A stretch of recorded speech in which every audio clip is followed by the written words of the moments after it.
Welcome back again to Joe's Ton of Boxing. I hope you're having a good day. A few people have asked me what I think of Christian Mbili because he had this fight with Sergiy Derevyanchenko at the weekend. Derevyanchenko had a busted bicep, a torn bicep or something, and he went the distance. But Mbili clearly won the 10-round fight, and it was a good win, because Derevyanchenko is a hard bastard. I mean, a real tough guy. And if you can, win most of the rounds against him, regardless of the injury, then yeah, it's a good win. And also, Mbili himself had a shoulder injury after the fight. He had an ice pack on the shoulder, so I thought it was a good win. But a lot of people have said to me, quite a few people have said to me, "Do you think Derevyanchenko would have beaten Mbili if he hadn't had that injury, that bicep injury?" Now, let's assume that Mbili himself didn't have the shoulder injury. So let's assume it was a 10-rounder and neither of them had any major issues with injuries. Do I think Mbili would have won? And what do I think of him overall? Well, I think he would have edged out Derevyanchenko, at least on the card. I mean, I think one judge gave Derevyanchenko 1 round, one gave him 2 rounds, and another guy gave all 10 to Mbili, which seemed a very unkind towards Derevyanchenko. I don't agree with that. I think Derevyanchenko won a couple, maybe 3 rounds. And I think without being hindered by the bicep injury, yes, he would have stood a much, much better chance of victory, a much better chance, and would have pushed Mbili down to the wire. Could he have beaten him? Yes. You put a gun to my head and say, who would you have picked? I would say I would probably think it would have been a close decision for Mbili. Don't forget they were in Canada. And I think Derevyanchenko would have had to have won clearly to get the decision. As far as Mbili is concerned as an actual fighter, people have asked me what I think of it. Well, look, he's 29 years old. He's an orthodox super middleweight who claims he wants to fight everyone. He wants to win all the belts. He wants to unify. Ultimately, he wants to fight Canelo because that's the huge payday that everyone gets. And also, Canelo's still got 3 of the belts. If you look at Mbili's record, he did Mark Heffron in 40 seconds, Rowan Murdoch before that in 6 rounds. He's beaten Carlos Gongora, that was a unanimous decision over 10. Gongora had a pretty decent record, glossy record. He's beaten other people like Vaughan Alexander, who's really just a gatekeeper, but a decent enough fighter. So the last few years, he's been busy. He's been active. That's a really good thing. But I don't really, to be honest with you, I don't really see anything that really shoots out and hits me as saying, okay, this guy's a bit special. It's like when you watch boot tennis, for example. You knew when he was coming up, this guy's a bit special. He's going to be a world champ, no problem. And you just get that with some fighters where you think, I'm really hot on this guy. I mean, David Morrell, I know his last performance was not great.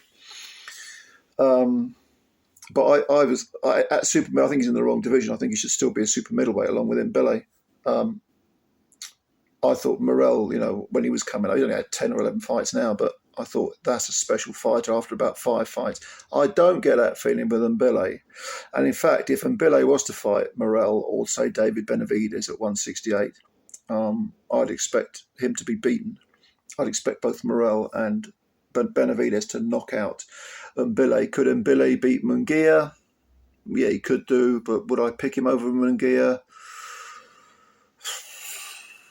Not really. I think we'll probably edge towards Mbili.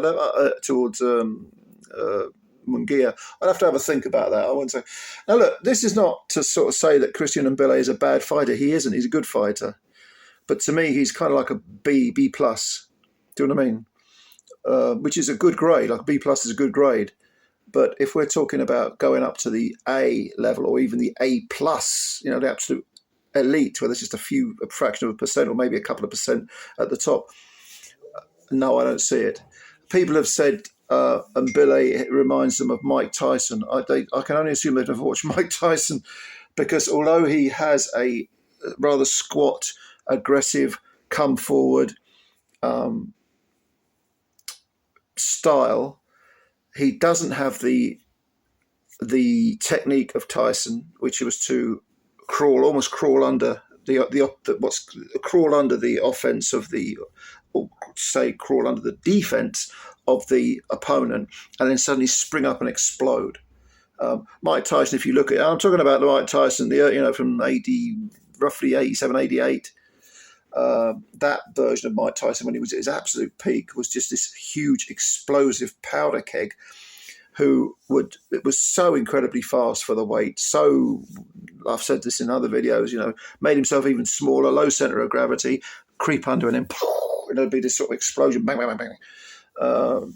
Ferocious, explosive puncher. I don't see that with Mbille. What I see is a pressure fighter who walks forward, comes in the front door, doesn't try to tunnel his way in, but there's not really a great deal of lateral movement, doesn't have one punch power, has respectable power, good power, but not a one punch hitter in my opinion.